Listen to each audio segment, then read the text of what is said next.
So, Aaron, I saw him in a golf tournament, Aaron Rodgers, yesterday at a golf tournament. And because Aaron was always a very, very polarizing player because he was good looking and kind of cocky. And he replaced Favre. And he's always been polarizing. Then he comes in with strong political opinions and vaccine opinions. Now he's like wildly crazy polarizing. I got no problem with that. I don't care. I can disagree with him on his politics and his vaccine. I don't care. He's a real talented guy. But Mark Schlereth was, on his personal podcast talking about, like, at Thanksgiving, there's a grown-up table and a kids table. And if you're talking all-time great quarterbacks, Aaron would be at the kids table, and that'll be viewed as anti-Aaron. But one of the reasons I didn't buy into Aaron going to the Jets and changing the world is I view Aaron as almost, and I felt like this with Odell Beckham Jr., he's almost an NBA brand. That he wins awards, he's aesthetically pleasing, he got very rich, but I don't consider him an all-time great team guy, and football's our team sport. And here's a great example. So Aaron's early career, he sits on the bench for 3 years behind a legend, and his rookie year, he's 6-10. So if you take his prime years from year 5 in Green Bay, got a slower start, and to year 17 where he won MVP. Because people tend to, Michael Jordan, nobody remembers the Wizard years. We don't talk about the years he got beat by Boston and Detroit. We go to your prime years. So let's go to Aaron's 13 years of prime football. He had 21 playoff games, 11-10. Lost several times at home as a favorite. He lost at home to old Tom Brady, Jimmy Garoppolo, Colin Kaepernick. In 21 playoff starts, he had one come-from-behind win. Brady had 9 times that. Mahomes is just going into his prime. He's got 5 times that. Aaron was always, as a quarterback, a front runner. When the weather was good, when things were good, when he had a lead. These aren't opinions. These are facts. In 13 years, he had 1 playoff run. He's very much an NBA star where he's aesthetically pleasing. He's pretty to watch. He got rich. He's got a big brand. But if you look at the all-time great quarterbacks, you got to do better than 1 trip to a Super Bowl in 13 years. Marino and Aaron are kind of those guys we look at and go, you had good coaches. You had stability. You had good offensive lines. What the hell happened? I was looking this morning at Super Bowl appearances for many of the great quarterbacks. Brady had 10, Elway 5, Montana 4, Bradshaw 4, Peyton Manning 4, Staubach 4, Jim Kelly, Aikman, Big Ben, Kurt Warner, Tarkenton 3, 4.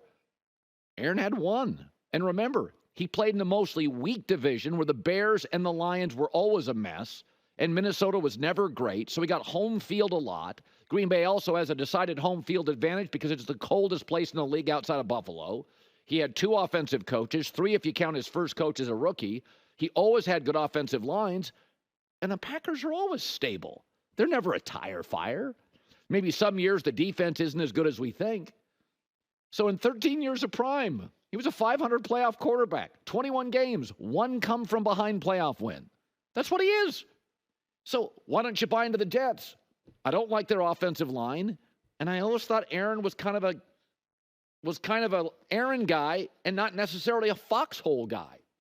He's not Mahomes, who plays from behind as well as he plays with a lead. He's not Brady, who's better in his biggest games.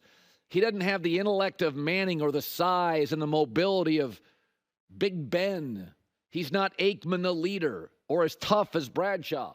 It's not a criticism. It's just my eyes. So, when everybody looks at Aaron Rodgers and the opinions, like, why don't I buy the Jets?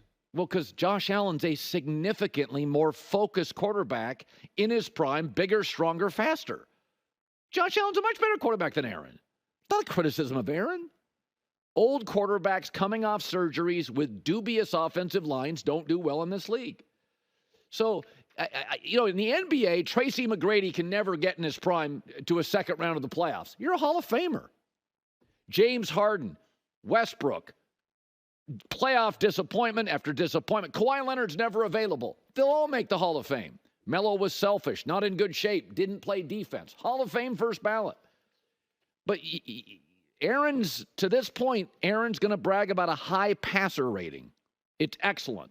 But that's not the kind of thing you put your grandkids on your knee and go, hey, you want to hear about dad's touchdown to interception splits? Aaron just didn't win enough. With stability, weak division, home field, weather advantage, offensive coaches. He didn't win enough. So if you wonder why I don't buy into the Jets, I've always thought Aaron's overvalued. It doesn't have anything to do with his vaccine opinions. It doesn't have anything to do with his politics. I don't care. I think most NFL quarterbacks are probably conservative. I don't view myself as a conservative. What do I care? By the way, in the NBA, you do. Carmelo gets lumped in with a Kobe Bryant. That's not the way it works in football. So as we get ready to talk football starting next week, like every day, nobody's anti-Aaron or anti-Jets, but Aaron's out of his prime. He's going to be 40. Mahomes is in it. Lamar's in it. Josh Allen's in it. Herbert's in it. Trevor Lawrence in it. C.J. Stroud appears to be close to being in it. Joe Burrow's in it. Stafford's out of it, but right now is better than Aaron. Goff is in it. Jalen Hurts is in it. It's a quarterback coach's league. If you're not in your prime, you have to have an elite coach. We don't know if Robert Saleh is that. Here's what I do know, though. I'm talking more WNBA because of not only Caitlin Clark, but Angel Reese. And Angel Reese, Juju Watkins, a great young player, picked Angel Reese as her WNBA Rookie of the Year. I laughed when I saw it. I said, I was going to get the Caitlin Clark, the Swifties. Remember when Kanye West dissed Taylor Swift? It was the best thing that ever happened to Taylor Swift's career. Her fans became more emboldened, more ticked off, more loyal. The best thing that ever happened to Taylor Swift was Kanye West. Her music's great. She's a great songwriter, super smart, but that emboldened her fan base. Never look back. At the time, it may have hurt, but between the Olympic snub to Caitlin Clark, which was silly, and Angel Reese potentially winning Rookie of the Year, that'd be the best thing in the world for Caitlin Clark. It would also be the best thing in the world for the WNBA. Hear me out. It's a Magic Bird thing. What made Magic and Bird last is neither truly won the who's better. Remember, people chose sides for years because they met in the NCAA finals. Magic won, but then Bird won Rookie of the Year. But then Magic won the title as a rookie. But then Bird won it the next year. 8 years, they made 7 finals. At one point, Magic on top. Then he had a bad finals. He was tragic. And then Bird was on top, and he had some injuries or underachieved in a big spot or two. It just went back and forth and back and forth. Magic never won. Bird never won. And over time, they created this friendship, and they're in McDonald's commercials together. This is great that Angel Reese, along with an Olympic snub, because right now Caitlin Clark's more popular. She's filling arenas. She's moving the attendance and the TV ratings. But if the snub plus Angel Reese winning Rookie of the Year can really change the WNBA, and it creates arguments, and arguments they're great for sports. They're both terrific players. And unlike the NBA, the WNBA draft can deliver players who are productive, culture changers, game one. They're both excellent. But I think Caitlin, the Olympic snub, and if she gets snubbed for Rookie of the Year, it just empowers her fan base and creates a true, real rivalry that's unbelievable for the league. I think I'm not joking here. Listen, I grew up with Ali Frazier. Ali won, Frazier won, Ali won. It empowered both. I mean, Joe Frazier is in the history of heavyweights. One of the reasons he's listed near the top is because the wars he had with Ali, even when he lost. So everybody's pushing back and taking sides on Angel Reese, and they're taking sides on Caitlin Clark. Go look at Magic and Bird. Magic won in college, right? He wins the college game. And Bird wins Rookie of the Year. Then Magic wins the title. Then Bird wins the next. Then Magic had a bad finals, and Bird was on top of the world. And then Magic It just went back and forth and back, and for like 12 years. And if Bird would have gone to a crappy team, it wouldn't have helped the NBA. It would have helped the Lakers, who have always been the biggest brand, and it would have helped Magic.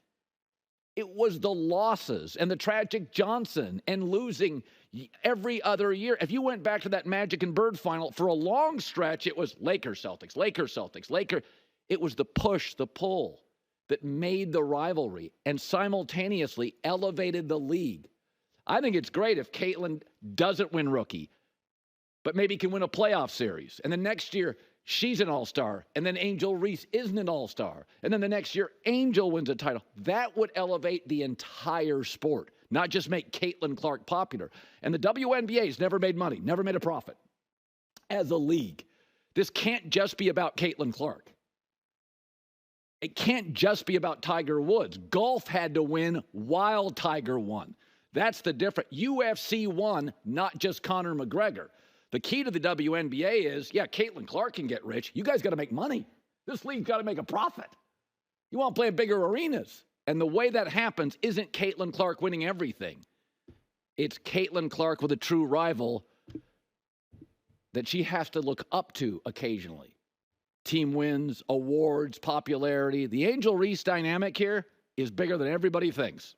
Hi, everybody. It's me, Uncle Colin. Subscribe here to get the latest from the herd, including exclusive behind-the-scenes videos and more, wherever you may be, however you may be watching. Thanks again for making us part of your day.